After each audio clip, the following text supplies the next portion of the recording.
أعمالنا من يهده الله فلا مضل له ومن يضلله فلا هادي له وأشهد أن لا إله إلا الله وأن محمدا عبده ورسوله أما بعد فإن خير الحديث كتاب الله وخير الهدي هدي محمد صلى الله عليه وسلم وشر الأمور محدثاتها وكل محدثة بدعة وكل بدعة ضلالة وكل ضلالة في النار. قال الله تبارك وتعالى في القرآن المجيد والفرقان الحميد: يا أيها الذين آمنوا اتقوا الله حق تقاته ولا تموتن إلا وأنتم مسلمون.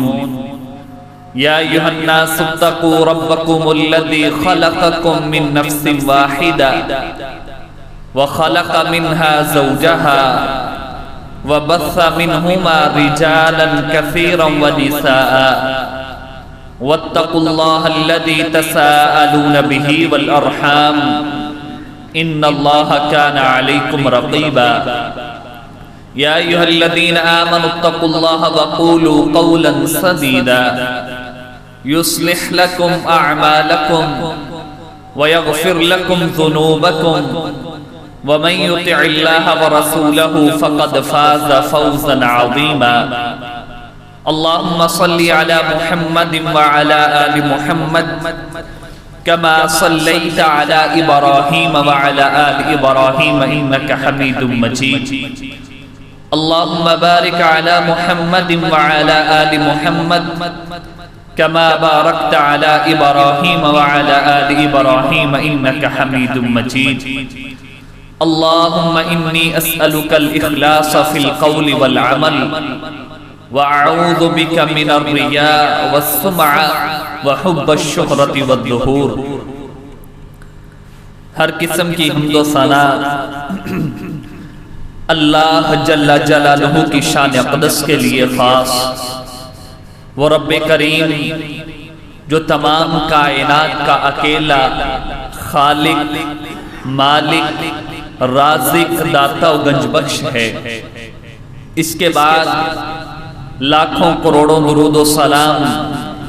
ہستی اقدس جناب محمد الرسول اللہ صلی اللہ علیہ وسلم کی ذات گرامی پر. معزز سامعین کرام، آپ جانتے ہیں کہ یہ رجب کا مہینہ ہے اور یہ وہ مہینہ ہے کہ جس کے بارے میں اللہ تعالیٰ نے قرآن مجید میں ارشاد فرمایا: ان عدت الشہور عند اللہ 12 شہرا فی کتاب اللہ یوم خلق السماوات والارض منها 4 حرم. کہ اللہ نے 12 مہینے بنائے، ان میں سے 4 مہینے حرمت والے ہیں. اور صحیح بخاری کی روایت ہے، رسول اللہ صلی اللہ علیہ وسلم نے فرمایا کہ وہ 4 مہینے حرمت والے ثلاث متوالیات ورجب مضر، 3 مہینے وہ پے در پے آنے والے ہیں اور 1 مہینہ رجب کا مہینہ ہے. یہ مہینہ اس طرح کا مہینہ ہے کہ اس مہینے کی حرمت کو کفار مکہ بھی حرمت کے طور پہ لیتے تھے. اس کی عزت اور اس کا وقار کفار مکہ کے ہاں بھی ویسا ہی تھا جیسا کہ مسلمان اس کو سمجھتے ہیں. لیکن افسوس کی بات ہے کہ اس مہینے میں اس طرح کی بدعات، خرافات اور اپنی طرف سے من گھڑت اس طرح کی رواج اور عبادات کو اپنا لیا گیا ہے کہ جن کی وجہ سے انسان نیکیوں میں آگے بڑھنے کی بجائے گناہوں کی طرف بڑھتا چلا جا رہا ہے. اور سب سے بڑی بات یہ ہے کہ جب انسان عبادت سمجھ کے اس کام کو کر رہا ہے، ایک شخص ہے وہ غلط کام کر رہا ہے اور اس کو غلط سمجھ رہا ہے تو وہ انسان معافی مانگ لیتا ہے. وہ سمجھتا ہے کہ یہ غلط کام ہے اس کے نتیجے میں دنیا یا آخرت میں مجھے سزا ملے گی، وہ اللہ سے ڈرتے ہوئے، اللہ کا ڈر اپنے دل میں رکھتے ہوئے اللہ سے معافی مانگ لیتا ہے۔ لیکن بدعت ایک ایسی چیز ہے کہ انسان اس کو نیکی اور عبادت سمجھ کے کرتا ہے۔ انسان سمجھتا ہے کہ میں پتہ نہیں کتنا بڑا کام کر رہا ہوں، اس کے نتیجے میں مجھے کتنی بڑی نیکیاں مل رہی ہیں، اور اس نیکی کے حصول کے لیے انسان تغدو کرتا ہے، لیکن اس کو ملتا کچھ بھی نہیں۔ انسان اپنے گناہوں کے اندر اضافہ کرتا ہے، نیکیوں کو کھوتا چلا جاتا ہے، اور اس کا تذکرہ اللہ تعالیٰ نے قرآن مجید میں بھی کیا ہے، اور رسول اللہ صلی اللہ علیہ وسلم کے احکام اس کے بارے میں بالکل واضح ہیں۔ اللہ تعالیٰ سورہ کہف کے اندر ارشاد فرماتے ہیں، قُلْ هَلْ نُنَبِّئُكُمْ بِالْأَخْسَرِينَ أَعْمَالًا، اے میرے بندو، کیا میں تمہیں ایسے اعمال کے متعلق بتلاؤں جو سب سے زیادہ خسارے والے ہیں، جن کا ذرہ برابر بھی فائدہ نہیں ہے؟ قل، اے پیغمبر ان سے کہیے، هل ننبئکم بالاخسرین اعمالا، کیا تمہیں جو خسارے کے اعتبار سے سب سے زیادہ خسارے والے اعمال ہیں ان کے متعلق نہ بتلائیں؟ الذین ضل سعیہم فی الحیاۃ الدنیا وہم یحسبون انہم یحسنون صنعا، اللہ کہتے ہیں وہ لوگ ضل سعیہم، جن کی تغدو، جن کی کوششیں رائگاں چلی گئیں، جن کی محنتیں بالکل ضائع ہو گئیں، فی الحیات الدنیا، دنیا کی زندگی، وہم یحسبون انہم یحسنون صنعا، حالانکہ وہ یہ سمجھتے رہے کہ وہ بہت اچھا کام کر رہے ہیں۔ اللہ تعالیٰ قرآن مجید میں کہہ رہے ہیں وَهُمْ يَحْسَبُونَ، اور ان کا خیال یہ تھا، ان کا گمان یہ تھا، أَنَّهُمْ يُحْسِنُونَ صُنْعًا،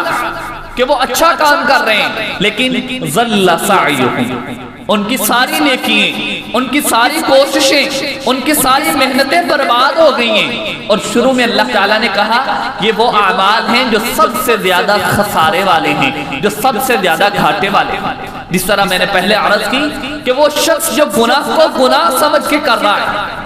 وہ تو کوشش کرے گا،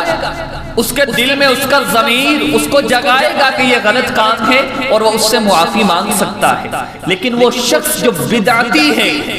بدعت والا کام کرنے والا ہے، وہ انسان ایسے اپنے آپ کو نیکی کے اوپر، نیکی کے راستے پہ سمجھتے ہوئے کام کرتا ہے، اور وہ انسان اسی وجہ سے بدعت سے معافی بھی نہیں مانگ پاتا۔ یہ ایک ایسی چیز ہے، بدعت ایک ایسی چیز ہے کہ انسان اس کی وجہ سے گناہوں کے اندر آگے بڑھتا چلا جاتا ہے۔ رسول اللہ صلی اللہ علیہ وسلم نے ارشاد فرمایا، سیدہ عائشہ رضی اللہ تعالی عنہ بیان کرتی ہیں، من احدث فی امرنا ھذا ما لیس منہ فہو رد۔ آپ جانتے ہیں میں نے پہلے 2 جمعے اسی موضوع پہ پڑھائے ہیں۔ پہلا کہ دین اللہ اور اس کے رسول کی بات کا نام ہے، قرآن اور حدیث کا نام دین ہے، اور دوسرا حدیث کی حجیت کے اوپر کہ جس طرح قرآن حجت ہے ویسے ہی حدیث حجت ہے۔ اسی لیے رسول اللہ صلی اللہ علیہ وسلم نے ارشاد فرمایا، من احدث فی امرنا ھذا، یہ ہمارا امر ہے، یہ دین اسلام ہے، قرآن اور حدیث یہ دین اسلام ہے۔ من احدث فی امرنا ھذا، جس نے اس قرآن و حدیث کے اندر کوئی نئی بات کو ایجاد کیا، نئی بات کو ڈال دیا، ما لیس منہ، جو قرآن اور حدیث میں سے نہیں ہے، نہ قرآن میں اس کا تذکرہ ہے، نہ حدیث میں اس کا تذکرہ ہے، اگرچہ آپ کے نزدیک وہ کتنا ہی بڑا عمل کیوں نہیں ہے، اللہ کے پیغمبر نے فرمایا فَهُوَ رَدٌ، ایسا عمل مردود ہے، اس کو چھوڑ دیا جائے گا۔ اور یہ صحیح بخاری کی روایت ہے، رسول اللہ صلی اللہ علیہ وسلم نے فرمایا ایسے اعمال کو چھوڑ دیا جائے گا۔ اور اس کا چھوڑنا کیسا ہے، اس کا نقصان کیا ہے؟ انسان جو بدعتی عمل کرنے والا ہے، جو بدعت کے راستے پہ چلنے والا ہے، قرآن اور حدیث کو چھوڑنے والا ہے، سیدنا علی رضی اللہ تعالی عنہ، یہ بھی صحیح بخاری کی روایت ہے، کہتے ہیں ما عندنا شیء الا فی کتاب اللہ وہذہ الصحیفہ، ہمارے پاس یہی دو چیزیں ہیں، ایک اللہ کی کتاب ہے اور یہ صحیفہ ہے میرے پاس، اس کے اندر رسول اللہ کی چند باتیں ہیں۔ یہ ہمارے پاس چیزیں ہیں جنہیں ہم دین سمجھتے ہیں، جن کو ہم اللہ اور اس کے رسول کی بات کو تسلیم کرنے کے طور پر اسلام سمجھتے ہیں۔ کہنے لگے یہ دو چیزیں ہیں، کتاب اللہ اور اس کے بعد جو ہے وہ اللہ کے پیغمبر کے یہ چند فرامین جو میرے پاس موجود ہیں۔ پوچھا گیا کہ اس صحیفے کے اندر کون سی چیزیں ہیں؟ صحیح بخاری کی روایت ہے، تو سیدنا علی رضی اللہ تعالیٰ عنہ نے کہا اللہ کے پیغمبر کا فرمان المدینۃ حرم ما بین عائر الی کعبہ، اللہ کے پیغمبر نے فرمایا ہے کہ جس طرح مکہ شہر حرمت والا ہے اسی طرح مدینہ شہر بھی حرمت والا ہے، فلاں جگہ سے لے کر فلاں جگہ تک۔ پھر اگلے الفاظ جو اللہ کے پیغمبر کے صحیح بخاری کے اندر سیدنا علی رضی اللہ تعالیٰ عنہ کوٹ کرتے ہیں، انتہائی اہم الفاظ ہیں۔ رسول اللہ صلی اللہ علیہ وسلم نے فرمایا من احدث فیہا حدثا او آبا محدثا فعلیہ لعنت اللہ والملائکۃ والناس اجمعین لا يقبل منها صرف ولا عدل۔ اللہ کے پیغمبر نے فرمایا یہاں پر مدینہ کے اندر اللہ کے پیغمبر کا فرمان ہے، اور جو شخص اس مدینے میں کوئی ایسی بات کو داخل کرتا ہے، من احدث جو نئی بات کو ایجاد کرتا ہے، نئے طور طریقے اور رسم و رواج کو دین کا نام دے دیتا ہے، نئی چیزوں کو اسلام کے سامنے مد مقابل ہوتے ہوئے اسلام کے مطابق کہہ دیتا ہے، من احدث او آبا محدثا، یا وہ شخص جو بدعتی کو اپنے گھر میں جگہ دیتا ہے۔ ایک وہ شخص ہے جو بدعت کا ایجاد کرنے والا ہے، بدعت کو پروموٹ کرنے والا ہے، اور پھر فرمایا او آبا محدثا، وہ انسان جو بدعتی کو اپنے گھر میں جگہ دینے والا ہے، فعلیہ لعنت اللہ والملائکۃ والناس اجمعین۔ اللہ کے پیغمبر کا فرمان صحیح بخاری کی روایت کہ ایسے بندے کے اوپر اللہ کی بھی لعنت ہے، اللہ کے فرشتوں کی بھی لعنت ہے، اور سارے کے سارے جتنے بھی لوگ ہیں اس کرۂ ارض پہ جتنے انسان بسنے والے ہیں، رسول اللہ کا فرمان ہے صلی اللہ علیہ وسلم کہ اس کے اوپر تمام انسانوں کی بھی لعنت ہے۔ اور اگلے الفاظ اس سے بھی زیادہ سخت، لا يقبل منها صرف ولا عدل، اور یہ صحیح بخاری کی روایت رسول اللہ صلی اللہ علیہ وسلم نے فرمایا اللہ تعالیٰ نہ اس کی نفلی نیکیوں کو قبول کریں گے نہ فردی نیکیوں کو قبول کریں گے۔ یہ انسان اپنی طرف سے ایسے اعمال کر رہا ہے کہ جس کی وجہ سے وہ نیکی کے اللہ کے زیادہ قریب ہو، وہ جنت کے زیادہ قریب ہو، لیکن اصل میں وہ یہ نہیں جانتا کہ یہ بدعت والا عمل ہے جس کے راستے پہ وہ چل رہا، اور اس کی پہچان کیا ہے؟ ہمیں پتہ کیسے چلے گا کہ یہ بدعت ہے اور یہ نیکی ہے اور یہ دین اسلام کا راستہ ہے؟ میں نے پہلے عرض کی پہلے جمعہ کہ دین اسلام صرف دو چیزوں کا نام ہے، اللہ کی کتاب اور رسول اللہ کے فرمان، رسول اللہ کی حدیث کا نام ہے۔ اگر کسی جگہ کے اوپر اللہ کا حکم آ جائے یا رسول اللہ کا فرمان آ جائے صلی اللہ علیہ وسلم، مسلمان مومن کا کام یہ ہے وہ اس کے سامنے سر تسلیم خم کرتا ہے، اور اگر اسے پتہ چل جائے یہ بات اللہ کے پیغمبر کے فرمان کے مخالف ہے، یہ طریقہ یہ کام رسول اللہ کا طریقہ نہیں ہے، یہ اللہ کے پیغمبر کا فرمان نہیں ہے، وہ فوراً سے اس کو چھوڑ دیتا ہے اگرچہ کتنا بڑا اچھا عمل لگنے والا ہو۔ اور آج ہمارے معاشرے کے اندر یہ رجب کا مہینہ جس کو کفار بھی اپنے لیے، صحیح بخاری کی روایت ہے وفد ابن عبد القیس آیا رسول اللہ کے پاس، کہنے لگے اے اللہ کے رسول ہم بڑی مشکل سے آپ کے پاس پہنچتے ہیں، صحیح بخاری کی روایت ہے، کہنے لگے اللہ کے پیغمبر ہمارے درمیان اور آپ کے درمیان کفار کے لوگ ہیں اور یہ لوگ ہمیں آپ تک پہنچنے نہیں دیتے اللہ کہ کوئی حرمت والا مہینہ ہو، اور یہ رجب کا مہینہ ہے، یہ حرمت والا مہینہ ہے، کفار بھی اس کو حرمت والا مہینہ سمجھتے ہیں، تو ہم آپ کے پاس آئے ہیں، آپ ہمیں دین کی چند باتیں سکھا دیں تاکہ ہم پیچھے جا کر کے اپنے لوگوں کو باتیں سکھائیں۔ یہ وہ مہینہ ہے کہ جس کو کفار بھی حرمت والا مہینہ سمجھتے تھے، اور اللہ تعالیٰ نے ان کے بارے میں قرآن مجید میں کہا فَلَا تَظْلِمُوا فِيهِنَّ أَنفُسَكُمْ، اے لوگو ان مہینوں کے اندر اپنی جانوں پہ ظلم نہ کرو، ان مہینوں کے اندر اپنی جانوں پہ ظلم نہ کرو۔ جس طرح ایک شخص باہر جھوٹ بولتا ہے وہ بھی گناہ کا کام ہے، وہ بھی اس کے نامہ اعمال میں جھوٹ لکھا جاتا ہے، لیکن ایک شخص مسجد میں آ کر کے باوضو ہو کر کے جھوٹ بولے گا تو اس کے جھوٹ کی سنگینی بڑھ جائے گی۔ ایک شخص وہ یہاں پر فراڈ کرتا ہے، دھوکے بازی کرتا ہے، اس کے لیے بھی گناہ ہے، اس کے نامہ اعمال میں گناہ کو لکھا جاتا ہے، لیکن ایک شخص ہے جو خانہ کعبہ میں جا کر کے فراڈ کرتا ہے، اس کا گناہ، اس کی سنگینی بڑھا دی جاتی ہے۔ اسی طرح یہ جو حرمت والے مہینے ہیں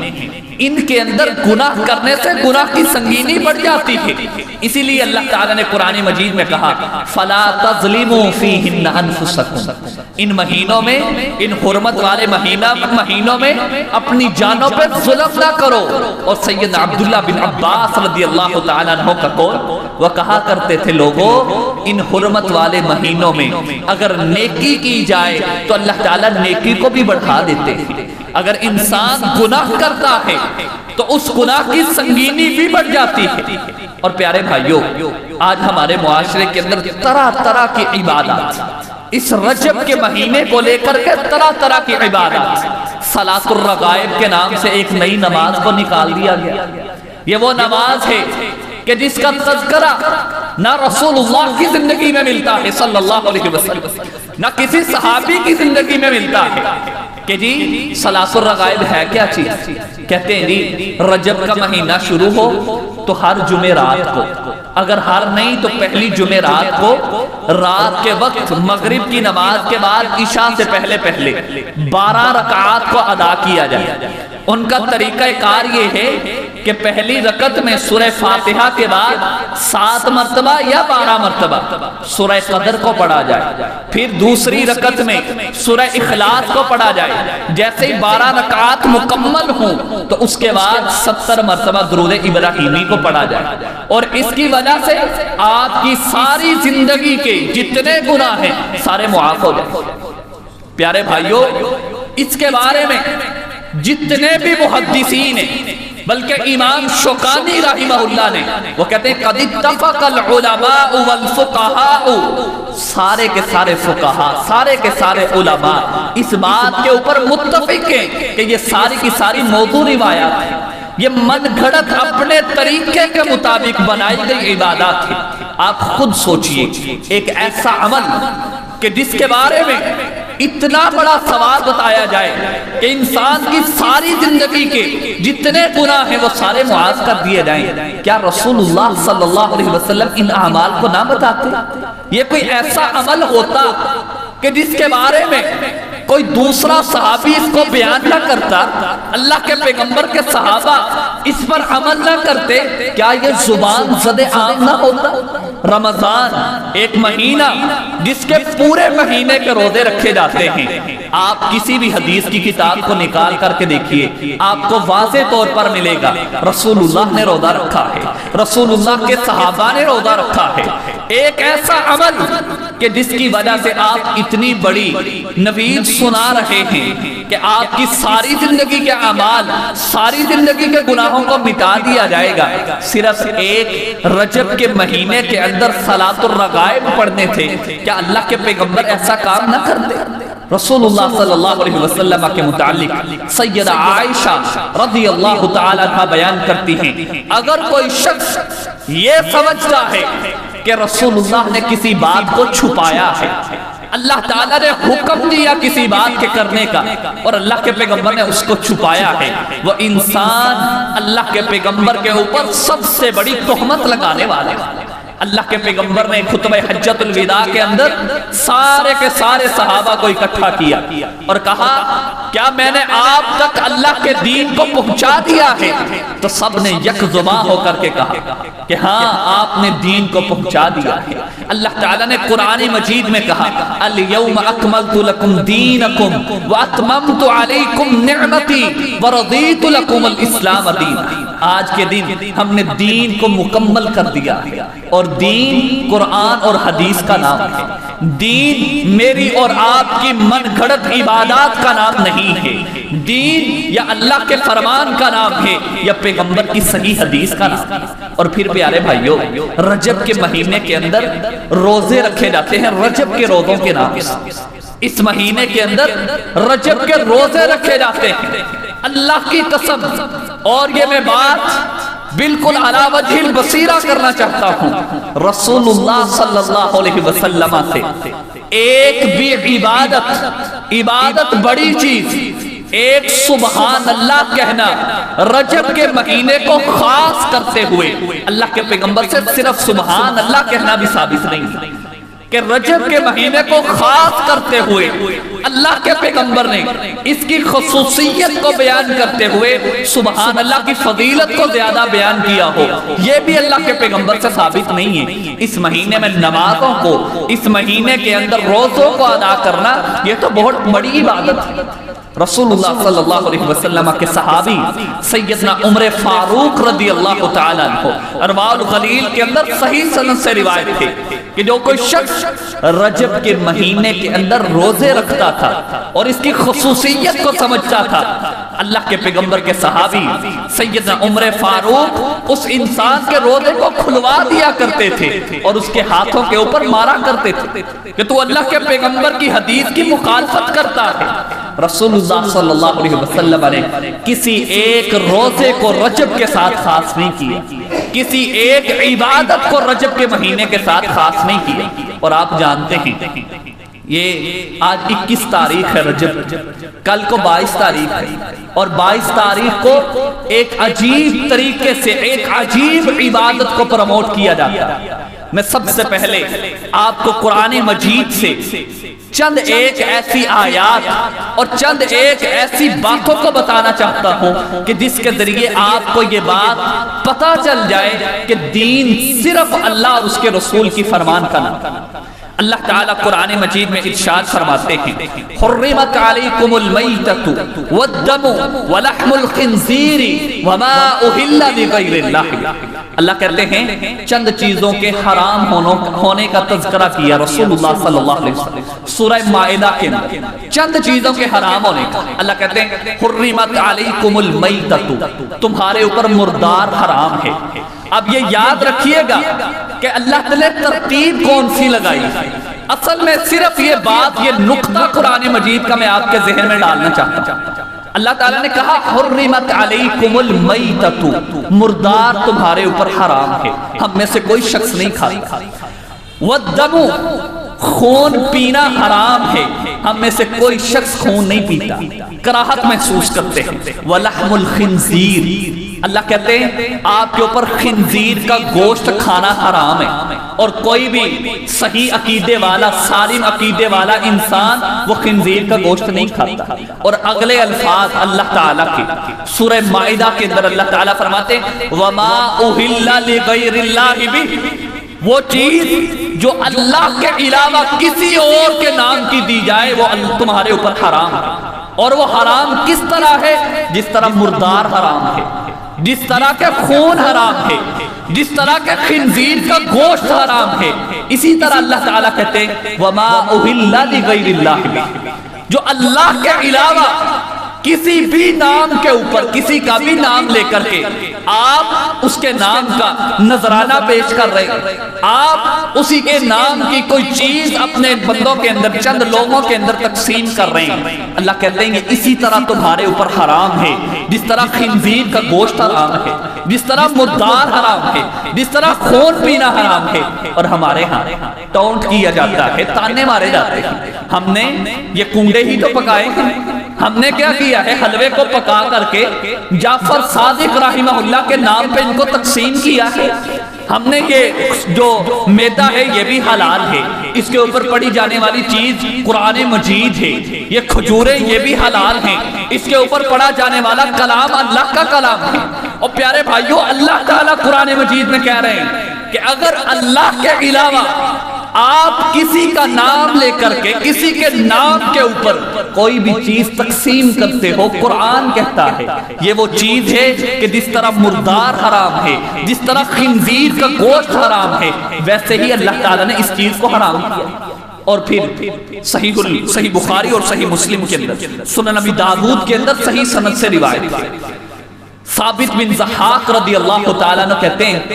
ایک شخص آیا رسول اللہ کے پاس، کہنے لگا اللہ کے پیغمبر، میں نے ایک نظر مانی تھی کہ میں فلاں بوانا جگہ کے اوپر جا کر کے ایک اونٹ کو ذبح کروں۔ یہ حدیث ذرا سننے والی ہے تاکہ ہمیں ذہنی طور پر اطمینان ہو جائے کہ جو چیز ہم کھا رہے کہیں یہ حرام تو نہیں۔ اللہ کے پیغمبر کے بعد وہ شخص آیا اور آ کر کے کہنے لگے اللہ کے رسول، میں نے ایک نظر مانی تھی کہ میں بوانا جگہ کے اوپر جا کر کے ایک اونٹ ذبح کروں گا اور میرا وہ کام ہو گیا ہے، میں اب نظر کو پورا کرنا چاہتا ہوں۔ رسول اللہ کے الفاظ دیکھیے صلی اللہ علیہ وسلم، اللہ کے پیغمبر نے پوچھا هل كان فيها وطن من اوثان الجاہلیت یعبد، کیا وہ ایسی جگہ تو نہیں ہے جہاں پر بتوں کی پوجا کی جاتی تھی؟ کیا وہ ایسی جگہ تو نہیں ہے جہاں پر بتوں کی پوجا کی جاتی ہے؟ اب دیکھیے اونٹ حلال ہے، اس کو ذبح کرنے والا اللہ کے پیغمبر کا صحابی ہے، اجازت اللہ کے پیغمبر کا صحابی اللہ کے پیغمبر سے لے رہا ہے۔ اور آپ کا کیا خیال ہے؟ صحابی اونٹ ذبح کرتے وقت کسی اور کا نام لے گا؟ اللہ کا نام لے گا؟ لیکن اللہ کے پیغمبر اپنی امت اور اپنے صحابہ کو سبق دے رہے ہیں، ایسی جگہ جس کے اوپر غیر اللہ کے نام سے کوئی چیز ذبح کی جاتی ہے، مسلمان کے لیے جائز ہی نہیں ہے کہ وہ وہاں جا کر کے کھڑا بھی ہو۔ هل كان فيها وطن من اوثان الجاہلیت یعبد، اللہ کے پیغمبر نے پوچھا کیا وہاں کوئی ایسا بت تو نہیں ہے جس کی عبادت کی جاتی ہے؟ کہنے لگے نہیں اللہ کے پیغمبر، کوئی وہاں بت نہیں۔ رسول اللہ صلی اللہ علیہ وسلم نے پھر پوچھا هل كان فيها عید من اعیادهم، ایسا تو نہیں ہے کہ یہ ان کے کھیل کود اور عید کا دن ہو، کفار کے مشرکین کے کھیلنے کا دن ہو؟ کہنے لگے نہیں اللہ کے پیغمبر، ان کا یہ دن بھی نہیں۔ یہ بات رسول اللہ نے کیوں پوچھی؟ اس لیے پوچھی اور اس لیے راسخ کی اپنے صحابہ کے دلوں کے اندر کہ کوئی بھی کام وہ چاہے کتنا مرضی بڑا نیک آپ سمجھنے والے ہیں، لیکن اگر اس کی روٹس، اس کی جڑیں اللہ اور اس کے رسول سے نہیں ملتی، وہ کام جائز نہیں ہے۔ اگرچہ آپ کتنی مرضی زیادہ پاک حلال چیز سے کوئی چیز کو خریدیں اور خرید کر کے لوگوں میں تقسیم کریں، لیکن وہاں نام اللہ کا نہیں ہے، وہ کام اللہ کے پیغمبر کا نہیں ہے، وہ طریقہ رسول اللہ کا نہیں ہے، وہ جائز نہیں۔ اب صحابی کہہ رہے ہیں میں نظر کو پورا کرنا چاہتا ہوں، اونٹ میرے پاس ہے اور اس کو میں نے اپنے حلال پیسوں سے خریدا ہوا ہے، لیکن اللہ کے پیغمبر نے کہا اگر وہاں کسی بت کی پوجا کی جاتی تھی میں اجازت نہیں دوں گا، اگر وہاں ان کے کھیلوں کا دن ہے میں اجازت نہیں دوں گا۔ ہاں اگر اوفی بنذرک فإنہ لا وفاء لنذر فی معصیت اللہ، اللہ کی معصیت والی نظروں کو پورا کرنا نہیں ہے۔ اگر نظر مانی ہے اور وہ درست نظر ہے تو پھر اپنی نظر کو پورا کیجیے۔ پیارے بھائیوں، 22 رجب کو کنڈوں کے نام کے اوپر یہ بغیرتی اور اللہ کے پیغمبر کے صحابہ کے ساتھ دوگلا اور منافقت والا رویہ، یہ 22 رجب سیدنا امیر معاویہ رضی اللہ تعالی عنہ ان کی وفات کا دن، اور لوگوں نے ان کی وفات کے جشن کے طور پر اس 22 رجب کو کنڈوں کے نام سے ایک عبادت کا آغاز کر دیا، اور ہم جیسے سادہ لوگ مسلمان، سنی مسلمان، وہ بھی اس کے اندر شریک ہو گئے اور اپنی طرف سے امام جعفر صادق رحمہ اللہ، ہم ان کا احترام کرتے ہیں، ان کے نام کے اوپر اس عبادت کو جاری کر دیا۔ اور آپ شیعہ کتب کو پڑھ کر کے دیکھیں، ایک بھی کتاب کے اندر آپ کو یہ بات نہیں ملے گی کہ امام جعفر صادق رحمہ اللہ کی تاریخ پیدائش یہ 22 رجب ہے۔ اصل میں 22 رجب سیدنا امیر معاویہ رضی اللہ تعالی عنہ کی وفات کا دن ہے۔ اس وفات کے جشن کے طور پر اس کا آغاز کیا گیا، اور میں حوالے دینا چاہتا ہوں 1906 کے اندر اس کا آغاز کیا گیا۔ ایک نہیں، شیعہ کے 3 بڑے رسائل سے یہ بات ثابت ہے، بلکہ اس عبادت کو شروع کرنے والا انسان وہ بھی رسالے کے اندر خود لکھتا ہے کہ 1906 کے اندر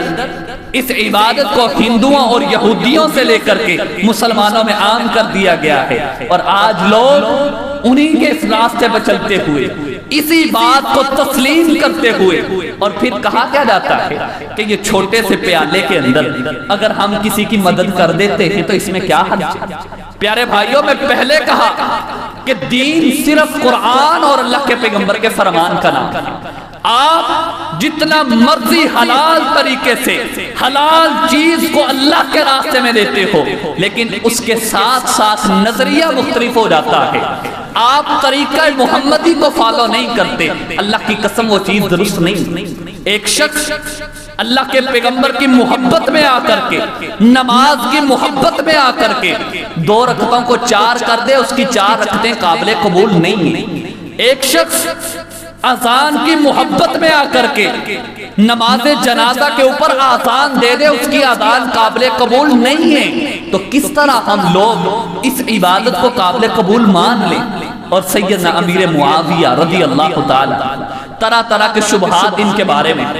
اور آج میں انشاءاللہ آپ لوگوں کو بھی دعوت فکر دیتا ہوں کہ کسی ایک صحابی کے متعلقہ، کسی بھی ایک صحابی کے متعلقہ کسی بھی طرح کا آپ کے ذہن میں کوئی سوال ہو کسی ایک صحابی کے متعلقہ، سیدنا امیر معاویہ سمیت کسی ایک صحابی کے متعلقہ آپ کے ذہن میں کوئی سوال ہو، انشاءاللہ اس کا جواب بھی دیا جائے گا اور دلائل کے ساتھ دیا جائے گا۔ سیدنا امیر معاویہ رضی اللہ تعالی جن کی وفات کی وجہ سے اس کو بڑھایا جاتا ہے، اس کو عبادت کے طور پر تسلیم کیا جاتا ہے، میں چند ایک دلائل اللہ کے پیغمبر کے صحابہ کے متعلق اور خاص طور پر سیدنا امیر معاویہ رضی اللہ تعالی عنہ کے متعلق دینا چاہتا ہوں۔ سورۃ الحجرات ہے، اللہ تعالیٰ قرآن مجید میں ارشاد فرماتے ہیں وَاعْلَمُوا أَنَّ فِيكُمْ رَسُولَ اللَّهِ لَوْ يُطِيعُكُمْ فِي كَثِيرٍ مِّنَ الْأَمْرِ لَعَنِتُّمْ وَلَكِنَّ اللَّهَ حَبَّبَ إِلَيْكُمُ الْإِيمَانَ وَزَيَّنَهُ فِي قُلُوبِكُمْ وَكَرَّهَ إِلَيْكُمُ الْكُفْرَ وَالْفُسُوقَ وَالْعِصْيَانَ أُولَئِكَ هُمُ الرَّاشِدُونَ۔ یہ آیت کریمہ سورہ حجرات کی آیت کریمہ، اور یہ ایک چھوٹا سا نقطہ ہے،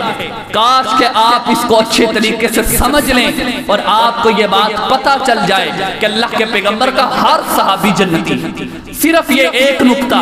صرف یہ ایک آیت کریمہ اگر انسان کی سمجھ میں آ جائے، وہ کسی صحابی کے اوپر بولنا تو درکنار، اشارے کنایے کے ذریعے بھی بات نہیں کرے۔ یہ آیت کریمہ سورہ حجرات،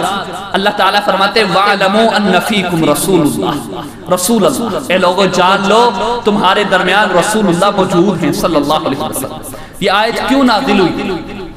اللہ کے پیغمبر نے اپنے ایک صحابی ولید بن عقبہ رضی اللہ تعالیٰ عنہ، اور یہ مسلمان کب ہوئے؟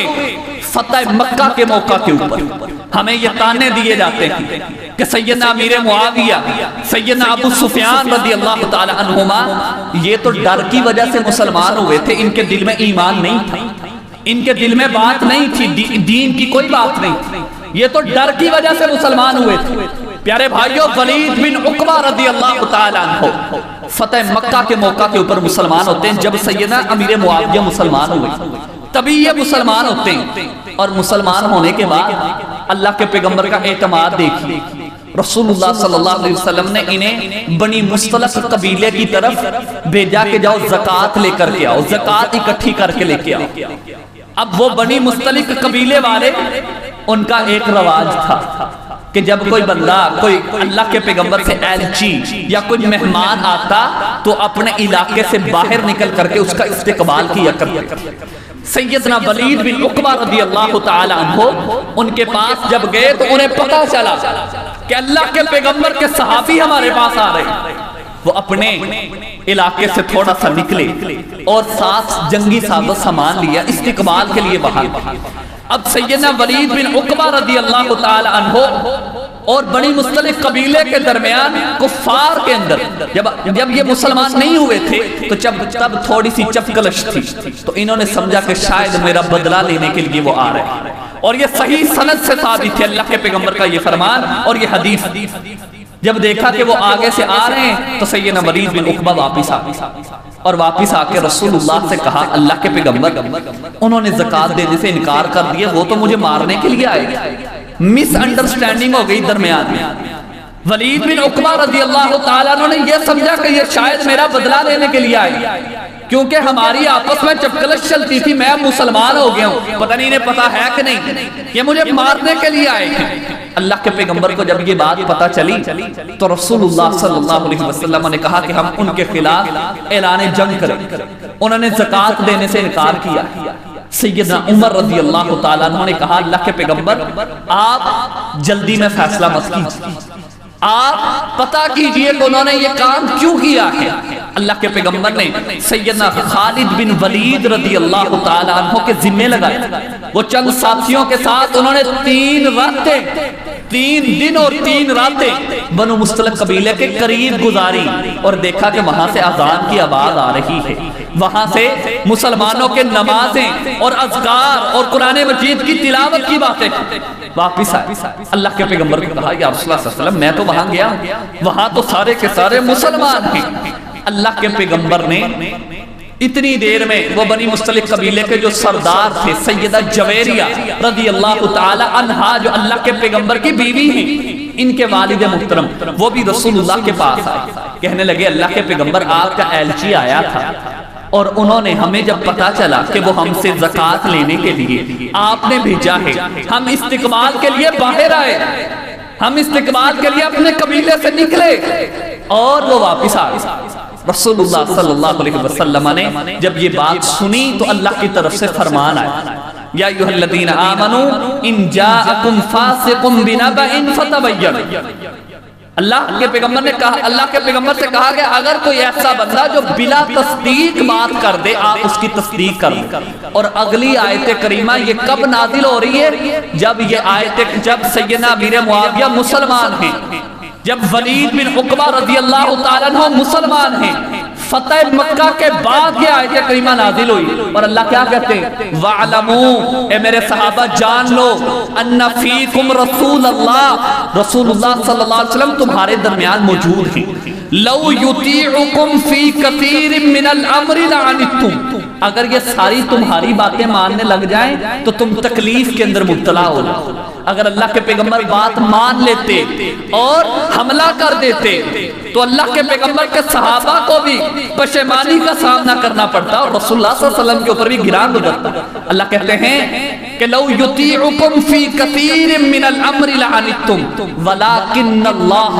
یہ وہ الفاظ ہیں، یہ وہ بات ہے جو اللہ کر رہے ہیں، یہ وہ بات ہے جو امیر معاویہ رضی اللہ تعالیٰ عنہ کے متعلقہ ہے، یہ وہ بات ہے جو سیدنا ابو سفیان کے متعلقہ ہے رضی اللہ تعالیٰ عنہ، جن کے بارے میں ہمارا یہ عقیدہ ہے، ہم اللہ کے پیغمبر کے سارے صحابہ کو مغفور مانتے ہیں۔ اللہ کے پیغمبر کے یہ صحابی اور یہ واقعہ یہ فتح مکہ کے بعد کا واقعہ ہے جب سیدنا امیر معاویہ مسلمان ہو گئے۔ اللہ کہتے ہیں وَلَكِنَّ اللَّهَ حَبَّبَ إِلَيْكُمُ الْإِيمَانَ، اللہ نے تمہارے لیے کس چیز کو پسند کیا ہے؟ ایمان کو۔ اللہ کہتے ہیں وَلَكِنَّ اللَّهَ حبب الیکم الایمان، اللہ نے تمہارے دلوں کے اندر تمہارے لیے کس چیز کو پسند کیا ہے؟ ایمان کو، اور وزینہ فی قلوبکم، تمہارے دلوں میں اس کو مزین کر دیا۔ یہ صحابہ کے بارے میں آئے تھے، یہ آیت صحابہ کے بارے میں آئے تھے۔ وزینہ فی قلوبکم وکرہ الیکم الکفر والفسوق والعصیان، تمہارے دلوں کے اندر نفرت رکھ دی ہے اللہ نے کہ تم ایمان لانے کے بعد دوبارہ کفر کی طرف لوٹ جاؤ۔ یہ اللہ کہہ رہے ہیں، یہ میری اور آپ کی بات نہیں ہے، یہ اللہ تعالیٰ کا فرمان ہے۔ اور یہ کب نازل ہوا ہے؟ سیدنا امیر معاویہ کے اسلام لانے کے بعد نازل ہوا۔ وَكَرَّهَ إِلَيْكُمُ الْكُفْرَ وَالْفُسُوقَ وَالْعِصْيَانَ، اللہ نے تمہارے لیے ناپسند جانا ہے کہ تم لوگ کفر کرو، فسق کرو یا عصیان کے اندر مبتلا ہو جاؤ۔ اور آگے اللہ تعالیٰ کہتے ہیں اولئک هم الراشدون، یہ جماعت، یہ صحابہ کی جماعت اور یہ آیت کریمہ نازل ہونے کا وقت بتاتا ہے کہ سیدنا امیر معاویہ رضی اللہ تعالی عنہ وہ اولئک هم الراشدون کے اندر شامل ہیں۔ یہ وہ صحابی ہیں کہ جن کو رسول اللہ صلی اللہ علیہ وسلم کی وحی لکھنے کا شرف حاصل ہے، اللہ کے پیغمبر کے الفاظ کو، رسول اللہ صلی اللہ علیہ وسلم کی باتوں کو لکھنے کا شرف حاصل ہے۔ اور آج لوگ سیدنا امیر معاویہ رضی اللہ تعالیٰ عنہ کی وفات کے اوپر 22 رجب کو کنڈوں کی شکل کے اندر ان کے اوپر تبرہ بازی کرتے ہوئے اور ان کو تکلیف اور ایذا رسانی کا نشانہ بناتے ہوئے ان کے لیے اس دعوت کا، اس عبادت کا انتظام کرتے ہیں۔ پیارے بھائیوں، میں نے پہلے عرض کی دین اسلام صرف اللہ کی بات کا نام ہے یا رسول اللہ کے فرمان کا نام، اس کے علاوہ کوئی بھی چیز ہے۔ سیدہ عائشہ کا فرمان صحیح بخاری کی روایت ہے، رسول اللہ صلی اللہ علیہ وسلم نے فرمایا من احدث فی امرنا ھذا ما لیس منہ فہو رد۔ اللہ کے فرمان کے علاوہ، رسول اللہ کے فرمان کے علاوہ صلی اللہ علیہ وسلم کوئی بھی چیز ہے وہ رد ہے، وہ دین اسلام نہیں ہے۔ اس کے اندر آپ کوشش کرتے پھریں، آپ محنت کرتے پھریں، وہ اس کا کوئی ثواب نہیں ہے۔ اور یہ میں نہیں کہتا، آئیے سورہ کہف کو پڑھیے، میں آخری بات کرتا ہوں۔ سورہ کہف کو پڑھیے، اللہ تعالیٰ کہتے ہیں، اللہ تعالیٰ کہتے ہیں قُلْ هَلْ نُنَبِّئُكُمْ بِالْأَخْسَرِينَ أَعْمَالًا، کیا ہم تمہیں بتائیں کہ اعمال کے اعتبار سے سب سے برے اعمال کون سے ہیں؟ کیا ہم تمہیں بتائیں اعمال کے اعتبار سے سب سے برے اعمال کون سے ہیں؟ الذین ضل سعیہم فی الحیات الدنیا، وہ لوگ جن کی محنتیں، کوششیں رائے گاہ چلی گئی دنیا کی زندگی میں، ان کو دنیا میں بھی کچھ نہیں ملا، آخرت میں تو بڑی بات ہے، ان کو دنیا میں بھی کچھ نہیں ملا۔ فی الحیات الدنیا وہم یحسبون انہم یحسنون صنعا، وہ یہی سمجھتے رہے ہم بڑا نیکی والا عمل کر رہے ہیں، ہم بڑا نیکی والا عمل کر رہے ہیں۔ اور آخر میں لمحہ فکریہ آپ کو دینا چاہتا ہوں، پیارے بھائیوں، ہم نے گھر کے اندر ایک موٹر لگوانی ہو، ایک ٹوٹی لگوانی ہو، تو ہم 3-4 جگہ پہ جا کر کے پتہ کرتے ہیں۔ ہم نے اپنے بچے کو ایک سکول میں، اگرچہ اس کو ہم نے پرائمری کے اندر، نرسری کے اندر اس میں داخل کروانا ہو، بڑے بڑے پراسپیکٹر کو پڑھا جاتا ہے، سب کے شرائط اور قواعد و ضوابط کو پڑھا جاتا ہے، اور پھر جا کر کے ہم اپنے بچے کو داخل کرواتے ہیں۔ آپ نے دین اسلام کو اتنا ہلکا سمجھا ہے کہ کسی سے بھی سنا، کسی نے بھی کوئی بات کی، کسی نے بھی آ کر کے نیکی کا بتایا اور آپ اس کے پیچھے چل پڑے۔ آپ نے کبھی نہیں سوچا کہ ہم اس سے دلیل کا مطالبہ کریں، ہم اس سے پوچھیں کہ آپ نے یہ بات کی ہے، آپ یہ عمل کرتے ہیں، اس کی دلیل کیا ہے؟ کیا اللہ کے پیغمبر کے صحیح فرمان سے ثابت ہے؟ میں نے پہلے آپ سے عرض کی، آپ کے دماغ میں اللہ کے پیغمبر کے صحابہ کے متعلق کوئی ایک سوال، کسی ایک صحابی کے متعلق کوئی ایک سوال بھی ہے، آپ سوال کیجئے، انشاءاللہ دلائل کے ذریعے اس کا جواب دیا جائے گا۔ لیکن شرط یہ ہے کہ آپ اس بات کو تسلیم کرنے والے ہوں، تنقید کرنے والے نہ ہوں۔ جب انسان اس نظریے سے چلتا ہے کہ میں نے اپنی بات کو منوانا ہے، میں نے کسی دوسری کی بات کو تسلیم ہی نہیں کرنا، پھر وہ انسان سیدھے راستے پہ نہیں آ سکتا۔ دین اور اسلام کا راستہ یہی ہے۔ صحابہ نے اسلام کو اسی طرح قبول کیا، جب پتا چلا کہ یہ اللہ کے پیغمبر ہیں تو اپنے دل و جان کے ساتھ اس کے اوپر ایمان لے کر کے آئے۔ پیارے بھائیوں، دین اسلام صرف اللہ اور اس کے رسول کے فرمان کا نام ہے، اس کے علاوہ کوئی بھی چیز ہے، کوئی بھی عبادت ہے وہ رد ہے، وہ عبادت نہیں ہے۔ اور جیسے میں نے پہلے عرض کیا، رجب کے مہینے کے اندر صرف سبحان اللہ کو خاص کر کے رجب کے ساتھ کہنا اللہ کے پیغمبر سے یہ بھی ثابت نہیں ہے، اس کے علاوہ کوئی اور عبادت کا ہونا تو بڑی بات ہے۔ وہ صلاۃ الرغائب ہو، وہ کنڈوں کی کوئی عبادت ہو، وہ روزے رکھنا ہو رجب کے مہینے میں، کسی قسم کی کوئی عبادت اللہ کے پیغمبر سے صحیح سند سے رجب کے مہینے کے ساتھ خاص کر کے کرنا ثابت نہیں ہے۔ اگر کسی کے پاس صحیح روایت ہے تو ہم اس کو تسلیم کرنے کے روادار ہیں اور اس کو تسلیم بھی کریں گے، اور اگر نہیں ہے تو پیارے بھائیو لمحہ فکریہ ہے، آپ کون سے دین کو فالو کر رہے ہو، دین اسلام کو یا اپنے بنائے ہوئے دین کو؟ اللہ تعالیٰ سے دعا ہے کہ اللہ تعالیٰ ہمیں دین اسلام پر چلنے کی توفیق عطا فرمائے۔ وآخر دعوانا الحمدللہ رب العالمین۔